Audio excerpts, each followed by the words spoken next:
Hi friends, I'm కోటి. Welcome to trick విద్యాలయం. ఈరోజు మనం విటమిన్లు అనే కాన్సెప్ట్ గురించి వివరణాత్మకంగా తెలుసుకుందాం. కాకపోతే టైం లెంత్ అనేది కొంచెం ఎక్కువగా ఉంటుంది. కొంచెం మనం సబ్జెక్ట్ని వివరణాత్మకంగా తెలుసుకోవడం వల్లనే కొంచెం టైం టేకన్ అవుతుందని మీరు గుర్తించగలరు. ఓకే, విటమిన్స్ అని పేరు పెట్టిన వ్యక్తి కాసిమర్ ఫంక్. విటమిన్స్ అని పేరు పెట్టిన వ్యక్తి కాసిమర్ ఫంక్. ఇతను జపాన్ నావికులు పాలిస్ బియ్యం తినడం వల్ల బెరిబెరీ వ్యాధికి కారణమవుతుందని కనుగొనడం జరిగింది. ఎవరండి? కాసిమర్ ఫంక్. విటమిన్లను కొవ్వులో మరియు నీటిలో కరిగే విటమిన్లు అని రెండు రకాలుగా విభజించిన వ్యక్తి మెక్కలాం. ఎవరండి? మెక్కలాం. నీటిలో కరిగే విటమిన్లు బిసి. నీటిలో కరిగే విటమిన్లు ఏంటంటే బీసీ. బీసీ వర్గస్తులు అంటే బీసీ అంటే ఏంటండి? Backward classes. ఈ బీసీ వాళ్ళు ఎందులో కరుగుతారండి? నీటిలో కరుగుతారు. ఓకే, బీసీ వాళ్ళు నీటిలో కరుగుతారు. వీరికి కొవ్వు అనేది ఎక్కువగా ఉండదు కాబట్టి నీటిలోనే కరుగుతారు. మిగతా విటమిన్లు అన్నీ కూడా కొవ్వులో కరుగుతాయి. ఓకే, ఈ విధంగా వీటిని గుర్తుంచుకోండి. అయితే ఇప్పుడు మన సబ్జెక్ట్లోకి వచ్చినట్లయితే దయచేసి ఇప్పుడు నేను చెప్పే సబ్జెక్టు మీ నిత్య జీవితానికి అన్వయించుకున్నట్లయితే మీకు ఇంకా ఎక్కువ కాలం గుర్తుంటుందండి. అంటే ఉదాహరణకి నేనేం చెప్తానంటే మీరు క్యారెట్, ఇవేమి కోట్స్ కాదండి, క్యారెట్, బొప్పాయి ఇలాంటి పదార్థాలు తినడం వల్ల మీ చర్మం అనేది నిగనిగలాడుతుంది. మరియు మీ కంటికి కూడా చాలా మంచిది. అంటే ఈ వీడియో అయిపోయిన తర్వాత మరొకసారి మీరు చదువుతారుగా, ఇదే హైటెక్ విజయ రహస్యం. అప్పుడు మీ నిత్య జీవితానికి అన్వయించుకోవాలి. అంతేకాకుండా B6, B9 విటమిన్లు అనేవి గర్భస్థ శిశువులకు అనేవి చాలా ఇంపార్టెంటు. అంటే మీ ఊర్లో లేదా మీ సిస్టర్ గర్భంతో ఉన్నట్లయితే ఆ గర్భస్థ శిశువులకు B6, B9 విటమిన్లు ఉన్న ఆహార పదార్థాలు ఇవ్వాలి. అంటే రేపు మా అక్కకి ఏమి ఇవ్వాలంటే ఈ B6, B9తో కూడినటువంటి ఆహార పదార్థాలు, ఈ పాలు, గుడ్లు, వెన్న ఇస్తే చాలా మంచిది. ఇలా మన నిత్య జీవితానికి అన్వయించుకున్నట్లయితే సబ్జెక్ట్ మనకి ఎక్కువ కాలం గుర్తుంటుంది మరియు ఉపయోగపడుతుంది కూడా. అయితే ఇప్పుడు విటమిన్ ఏ. విటమిన్ ఏనే రెటినాల్ అంటారు. అది ఇప్పుడు మనం చెప్పుకున్నట్లయితే మీ యొక్క చర్మం నిగనిగలాడాలన్నా మరియు కంటికి సంబంధించిన వ్యాధులను మీరు దూరం చేసుకోవాలన్నా క్యారెట్, బొప్పాయి, బచ్చలి కూర మరియు ఇతర ఏ విటమిన్తో కూడినటువంటి వస్తువులను మీరు తిన్నట్లయితే, పదార్థాలను తిన్నట్లయితే మీకు చర్మానికి మరియు కంటికి సంబంధించిన వ్యాధులు అనేవి రావు. విటమిన్ ఏనే రెటినాల్ అంటారు. ఎక్కువగా విటమిన్ ఏ అత్యధికంగా కలిగినటువంటి పదార్థం ఏదంటే క్యారెట్. ఏంటంటే క్యారెట్. చివరి రెండు పదాలు ఏంటంటే రాటా. ఇక్కడ ఏంటంటే దీని రసాయనామం రెటినాల్. ఓకే, విటమిన్ ఏ అత్యధికంగా కలిగినటువంటి పదార్థం క్యారెట్లో చివరి రెండు పదాలు రెటి. ఇక్కడ దీని రసాయన నామం రెటినాల్. అయితే ఈ విటమిన్ ఏ లోపం వల్ల కలిగే వ్యాధులు ఏవి అంటే క్యారెట్, బొప్పాయి ఇలాంటి పదార్థాలు తినకపోవడం వల్ల మీకు వచ్చే లోపాలు ఏంటి అంటే రేచీకటి. ఏంటండి? రేచీకటి అంటే మీకు రాత్రి 6-5 దాటిన తర్వాత మీ కళ్ళు కనబడవు, సరిగ్గా పదార్థాలు కనబడవు, వస్తువులు కనబడవు. ఎందుకండి అంటే మన కంటిలో దండ కణాలు, శంకు కణాలు అనే రెండు రకాలైనటువంటి కణాలు ఉంటాయి. మీరు ఈ కంటికి సంబంధించిన పోషక పదార్థాలు తినకపోవడం వల్ల ఈ దండ కణాలు అనేవి సంఖ్య తగ్గిపోతుంది. అందువల్ల మీరు రాత్రిపూట వస్తువుల్ని చూడలేరు. ఎందుకండి అంటే దండ కణాలు అనేవి నలుపు రంగులో వస్తువులను చూడటానికి ఉపయోగపడతాయి. శంకు కణాలు అనేవి వివిధ రంగులను గుర్తించడానికి తోడ్పడతాయి. మనకి ఈ రేచీకటి వ్యాధి వచ్చిన వాళ్ళకి మన కంటిలోని దండ కణాలు అనేవి సంఖ్య తగ్గడం వల్ల మీరు నలుపు రంగులో ఎటువంటి వస్తువులను చూడలేరు. దీన్నే మనం రేచీకటి లేదా నిక్టోలోపియా అంటారు. తరువాత జరాఫ్థాల్మియా. జరాఫ్థాల్మియా అంటే తెలుగులో పొడి కళ్ళు అని అర్థం. జరాఫ్థాల్మియా అంటే పొడి కళ్ళు అని అర్థం. మీరు మీ పంట భూమికి నీటిని ఎక్కువ కాలం సరఫరా చేయకపోతే ఏమవుతాయండి? అవి బాగా ఎండిపోతాయి, పొడిబారిపోతుంది భూమి. అలానే మన కంటికి ఎటువంటి మంచి పోషక పదార్థాలు అందకపోవడం వల్ల కన్ను అనేది పొడిబారిపోతుంది. దీనివల్ల మీకు బాధ కలిగిన, ఆనందం కలిగిన కంటి వెంట ఏమొస్తాయండి? నీరు వస్తుంది. ఆ నీరు రావడానికి కారణం ఏంటండి? దానికి లాక్రిమల్ గ్రంథులు అనేవి ఉంటాయి. మనకి బాధ కలిగిన, ఆనందం కలిగిన మన మెదడు ఆ లాక్రిమల్ గ్రంథులకి మెసేజ్ పంపుతుంది, అవి ఓపెన్ అవుతాయి. కాకపోతే ఈ జెరాఫ్థాల్మియా వ్యాధి వచ్చిన వాళ్ళకి ఈ లాక్రిమల్ గ్రంథులు పని చేయకపోవడం వల్ల కళ్ళు పొడిబారిపోతాయి, కంటి నుంచి నీరు రాదు. ఈ వ్యాధినే జెరాఫ్థాల్మియా వ్యాధి అంటారు. శుక్లపటలం మీరు ఎలా గుర్తుంచుకుంటారంటే ఈ జెరాఫ్థాల్మియా వ్యాధి? జెరాఫ్థాల్మియా వ్యాధి దేనికి సంబంధించింది అంటే కంటికి సంబంధించింది. ఎలా గుర్తుంచుకుంటారంటే జెరాఫ్థాల్మియాని ఎలా గుర్తుంచుకుంటారంటే జిరాఫీగా గుర్తుంచుకుంటారు. జిరాఫీ ఎడారిలో ఉంటుంది కాబట్టి దాని కళ్ళు పొడిబారి ఉంటాయి, కాబట్టి జిరాఫీథాల్మియా వ్యాధి అనేది పొడిబారిన కళ్ళు అని ఆ విధంగా గుర్తుంచుకోండి. తర్వాత శుక్లపటలం అంటే మనం కంటిని మీరు చూసినట్లయితే కంటి బయట కనిపించే ఒక పొరనే శుక్లపటలం అంటారు. మానవుడు చనిపోయిన తర్వాత 6 నుంచి 8 గంటల్లో ఏ భాగం ఉపయోగపడుతుంది అంటే మన కంటిలోని కార్నియా భాగం అనేది ఉపయోగపడుతుంది. ఈ కార్నియా అనేది పగులుతుంది. ఓకే, ఎందుకంటే దానికి పోషకాలు అందకపోవడం వల్ల చర్మం గరుకుగా మారడం, పొలుసులుగా ఊడిపోవడం, ఇవన్నీ కూడా మీరు ఈ బొప్పాయి, క్యారెట్, బచ్చలి ఇవన్నీ కూడా తినకపోవడం వల్ల ఇవి రావడం జరుగుతుంది. ఈ విటమిన్ ఏనే యాంటీ జెరాఫ్థాల్మియా విటమిన్ అంటారు. మనం ఇప్పుడే నేర్చుకున్నాం. అంటే యాంటీ జెరాఫ్థాల్మియా విటమిన్ రాకపోవడానికి ఇది ఉపయోగపడుతుంది. యాంటీ అంటే వ్యతిరేకం. అయితే విటమిన్ ఏ పదార్థాల్లో దొరుకుతుందంటే క్యారెట్. ఏ విటమిన్ అధికంగా కలిగినటువంటి పదార్థం ఏది అంటే క్యారెట్. నేను క్యారెట్ అనగానే మీ మైండ్లో క్యారెట్ ఇమేజ్ అనేది రావాలండి. దీనివల్ల ఈ బిట్ మీకు ఆటోమేటిక్గా మీకు ప్రింట్ అవుతుంది. బొప్పాయి. ఓకే, విటమిన్ ఏ అత్యధికంగా కలిగినటువంటి ఫలం ఏది అంటే బొప్పాయి. మీ నిత్య జీవితంలో బొప్పాయిని ఎప్పుడైనా చూసుంటారు, దాన్ని గుర్తెచ్చుకోండి. బొప్పాయి తినడం వల్ల విటమిన్ ఏ ఎక్కువగా ఉంటుందా అని. బచ్చలి కూర. విటమిన్ ఏ అత్యధికంగా కలిగినటువంటి ఆకుకూర బచ్చలి కూర.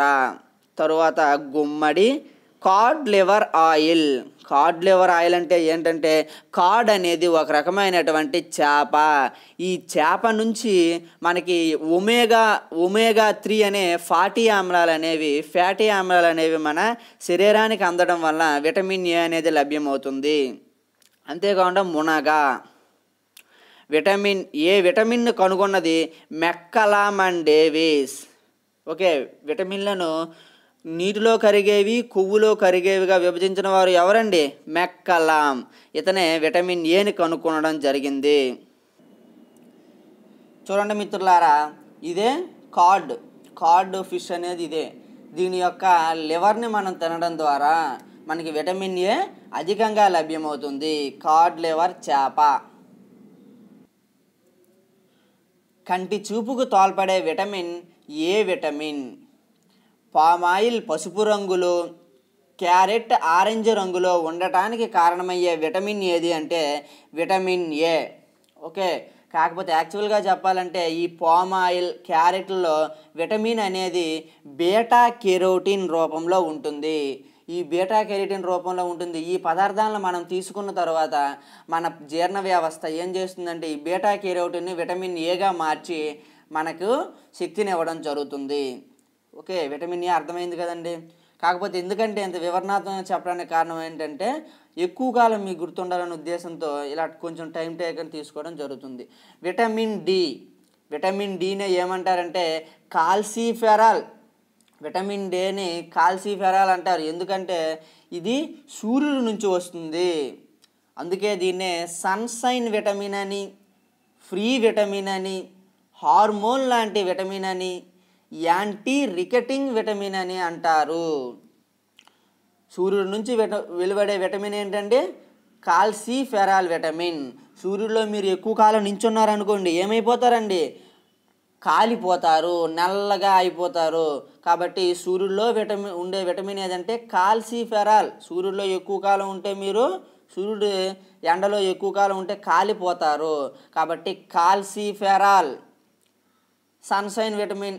ఇది మీకు డౌట్ రావచ్చు, హార్మోన్ లాంటి విటమిన్ అని ఎందుకు అంటారు అంటే, హార్మోన్లు అంటే ఏంటండి?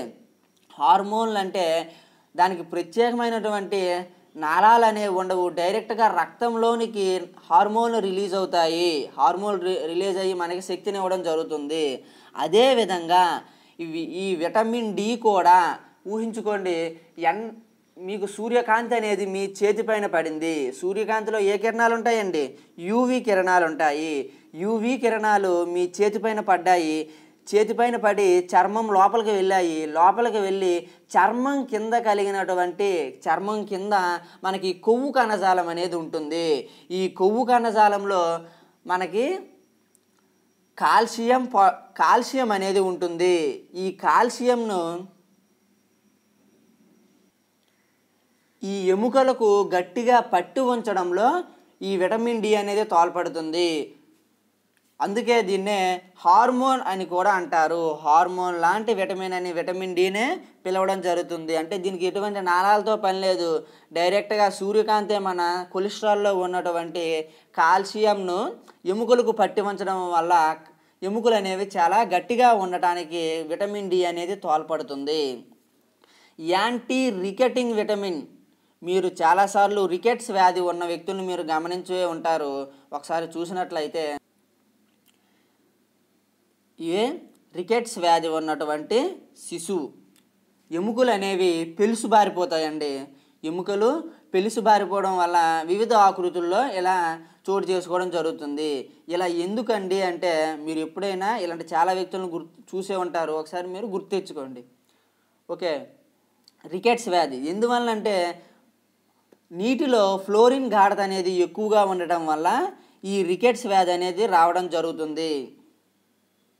ఇదిగోండి రికెట్స్ వ్యాధి ఏ విటమిన్ లోపం వల్ల వస్తుందంటే విటమిన్ డి లోపం వల్ల రావడం జరుగుతుంది. అయితే విటమిన్ డి కూరగాయల్లో లభించదు, సూర్యకాంతి వలన లభిస్తుంది. రికెట్స్ వ్యాధి ఉన్న పిల్లలకు పాలు, గుడ్లు, వెన్న, కాడ్ లివర్ ఆయిల్, షార్క్ చేప నూనెని ఇవ్వాలి. ఓకే, తరువాత విటమిన్ ఇ, టోకోఫెరాల్. విటమిన్ ఈనే ఏమంటారండి? టోకోఫెరాల్ అంటారు. ఈ విటమిన్ ఏ లేకపోయినట్లయితే మనకి టోకెన్లు అమ్ముకోవడం తప్ప వేరొక పరిస్థితి అనేది లేదు. దీన్నే యాంటీ స్టెరిలిటీ విటమిన్ అంటారు, బ్యూటీ విటమిన్ అంటారు, వంధ్యత్వ నిరోధక విటమిన్ అంటారు. స్టెరిలిటీ అంటే ఏంటండి? వంధ్యత్వం అని అర్థం. వంధ్యత్వాన్ని నివారించుకోవడానికి విటమిన్ ఇ తోడ్పడుతుంది. ఓకే, ఇది బ్యూటీ విటమిన్. ఎందుకో మీరు ఇందులో చూడొచ్చు.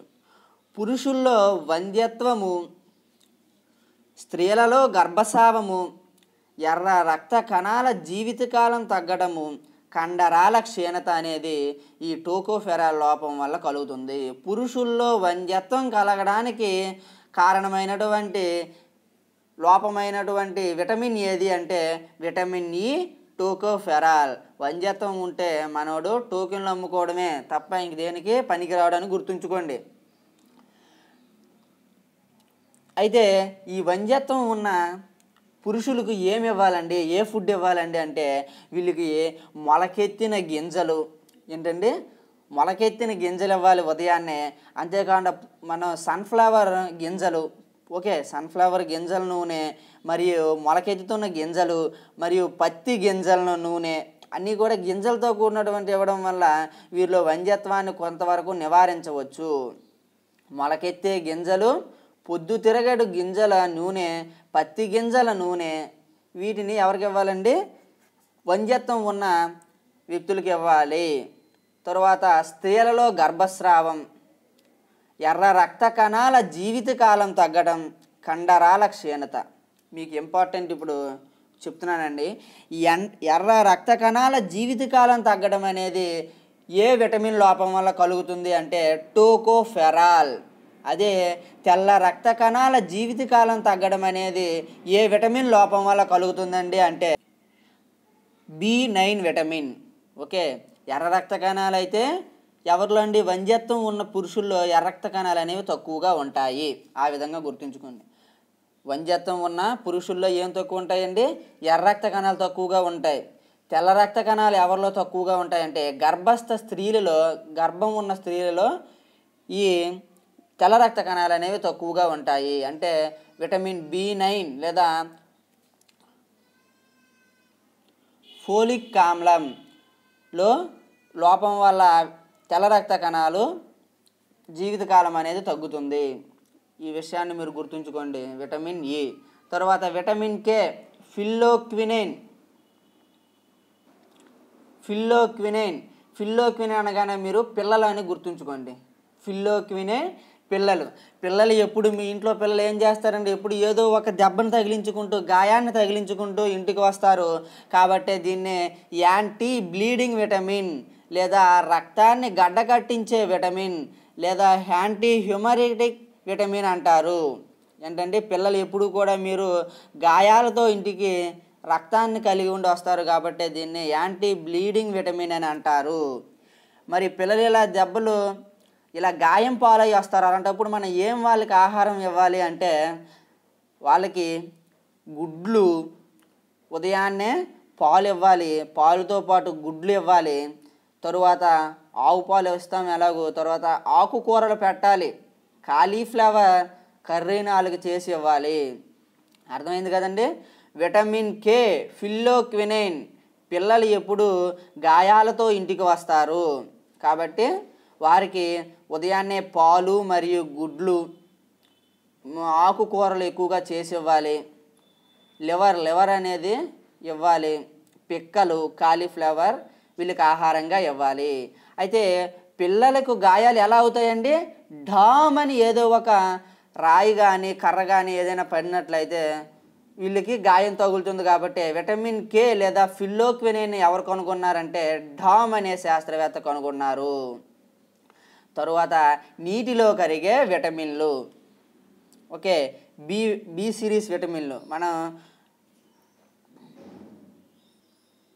బి కాంప్లెక్స్ ట్యాబ్లెట్లు అంటాం కదండి. అంటే ఈ బి విటమిన్లో లోపం వల్ల ఈ బి కాంప్లెక్స్ ట్యాబ్లెట్లు అనేవి మనం వాడుతాం. B1 థయామిన్ అంటారు. B1 థయామిన్ అంటారు. దీన్నే యాంటీ బెరిబెరీ అని, నరాలకు సంబంధించిన విటమిన్ అని అనడం జరుగుతుంది. B1 లోపం వల్ల మనం పదే మనం రైస్ని కడగడం వలన ఏ వ్యాధి వస్తుందండి, థయామిన్ అనే వ్యాధి రావడం జరుగుతుంది. ఈ బెరిబెరీ వ్యాధి వచ్చిన వ్యక్తుల్లో హృదయ స్పందన అనేది క్రమరహితంగా ఉంటుంది. అంటే హృదయం అనేది శరీరం మొత్తానికి రక్తాన్ని పంపింగ్ చేయడంలో ఇబ్బంది పడుతుందండి. తద్వారా ఒక నాడీ కణానికి, ఒక నరానికి ఒక విధంగా, ఇంకో నరానికి ఇంకో విధంగా రక్తాన్ని సరఫరా చేయడం వల్ల ఇలా రక్తం అనేది బొడుపులుగా ఏర్పడుతుందండి. ఈ వ్యాధినే బెరిబెరీ వ్యాధి అంటారు. హృదయ స్పందన అనేది సరిగ్గా లేనట్లయితే ఏ వ్యాధి అనేది బెరిబెరీ వ్యాధి. అందువలన ఈ బెరిబెరీ వ్యాధిని నివారించడానికి ఏ విటమిన్లతో కూడినటువంటి పదార్థాన్ని తీసుకోవాలండి, B1 లేదా థయామిన్ విటమిన్ కలిగినటువంటి పదార్థాలను ఆహారంగా తీసుకోవాలి. అయితే ఈ వ్యాధిని తగ్గించడానికి ఏ ఆహార పదార్థాలు అవసరమో తెలుసుకుందాం. ధాన్యాలు. మనం ధాన్యాలు అనే వారికి పెట్టాలి. ఎందుకంటే బియ్యం పదే కావడం వల్ల ఈ బెరిబెరీ వ్యాధి వస్తుంది కాబట్టి. అంతేకాకుండా తవుడు చెప్పాను కదండి, ఆ పై పొర మనకి లేకపోవడం వల్ల ఎక్కువగా రావడం జరుగుతుంది. కాయగూరలు, పాలు, వేరుశనగ, మాంసము, చేపలు, గుడ్డు ఇవి థయామిన్ వ్యాధి వచ్చిన వాళ్ళకి మనం ఇవ్వాల్సి ఉంటుందండి. తరువాత B3 విటమిన్. B3 విటమిన్నే నియాసిన్ లేదా నికోటిక్ ఆమ్లం. దీన్ని యాంటీ పెల్లాగ్రా విటమిన్ అంటారు. ఎందుకంటే పెల్లాగ్రా అనే వ్యాధిని నిర్మూలించడానికి ఈ B3 విటమిన్ అనేది తోడ్పడుతుంది. దీన్ని మనం ఎలా గుర్తుంచుకుంటామండి అంటే, మనం పెళ్ళం ఏం చేస్తుందంటే మనకి కోటింగ్ వేస్తుందంటే గట్టిగా కొట్టేస్తుంది భార్యలు. B3 నికోటిక్ ఆమ్లంని కోటింగ్ అని గుర్తుంచుకోండి. ఎవరు కొడతారండి? మనకి పెళ్ళం కొడుతుంది. కాబట్టి నికోటిక్ ఆమ్లం వల్ల ఏ వ్యాధి వస్తుంది? పెల్లాగ్రా వ్యాధి వస్తుంది. పెళ్ళం ఏం చేస్తుందండి? చర్మం పై పొర అంతా కూడా ఒలిచేస్తుంది. కాబట్టి పెల్లాగ్రా అనేది దేనికి సంబంధించిన వ్యాధి అంటే చర్మానికి సంబంధించినటువంటి వ్యాధి. మనకి ప్రశ్న ఈ విధంగా అడగవచ్చు, పెల్లాగ్రా వ్యాధి దేనికి సంబంధించిన వ్యాధి? ఏ చర్మం, బి నాలుక, సి కాలేయం, డి జీర్ణాశయం. అప్పుడు ఏం చేస్తారండి? పెళ్ళం అనగానే పెళ్ళము చర్మం పై పొర మొత్తం తీసేస్తుందిరా బాబోయ్. అదే పెళ్ళం నికోటిక్ అంటే గట్టిగా కోటింగ్ వేస్తుంది. కోటింగ్ వేసి చర్మం పై పొర తీస్తుంది. కాబట్టి పెల్లాగ్రా వ్యాధి నికోటిక్ లేదా పెల్లాగ్రా అనేది నికోటిక్ ఆమ్లం వలన కలుగుతుంది. అయితే మన భార్య ఏ విధంగా ఏ ఆహారం పెడుతుందంటే అన్నీ కూడా మంచి మాంసం పెడుతుంది, చేపలు పెడుతుంది, మంచి లివర్ పెడుతుంది, మూత్రపిండాలను ఆహారంగా పెట్టడం జరుగుతుంది. బఠానీ, ఈస్టు, వేరుశనగ ఇంత కోటింగ్ ఇచ్చి కూడా మంచి ఆహారం పెడుతుంది. ఓకే, B3నే నికోటిక్ ఆమ్లం. కోటింగ్ ఎవరు వేస్తారండి? పెళ్ళం వేస్తుంది. ఎలా అండి? చర్మం పై పొర మొత్తం తీసేస్తుంది. చర్మం పై పొర తీసేసినా కూడా మంచి మాంసము, చేపలు, లివరు, ఓకే, మూత్రపిండాలు, ఓకే, మంచి తర్వాత వెజ్లోకి వస్తే బఠానీ, వేరుశనగ, ఈస్టు ఇటువంటి మంచి ఆహారం పెడుతుంది. ఓకే, B3 అయిపోయింది. తర్వాత B2 విడిచిపెట్టేయడం జరిగింది. B2నే రైబోఫ్లోవిన్ అంటారు. ఓకే ఫ్రెండ్స్, తరువాత కాన్సెప్ట్ చాలా ఇంకా తక్కువగానే ఉంది. దీన్ని మనం తరువాత వీడియోలో నేర్చుకుందాం. ఇంత టైం టేకన్ కావడానికి కారణం ఏంటంటే కొంచెం వివరణాత్మకంగా తెలియజేయాలనే ఉద్దేశంతో ఇలా టైం టేకన్ అయింది. దయచేసి తరువాత పార్ట్లో మిగతా దాన్ని తెలుసుకుందాం. Okay, thank you so much. దయచేసి ఈ ఛానల్ని సబ్స్క్రైబ్ చేయని వాళ్ళైతే సబ్స్క్రైబ్ చేయడం ద్వారా మరిన్ని వీడియోస్ని ప్లేలిస్ట్లో పొందగలరు. Thank you so much. Bye.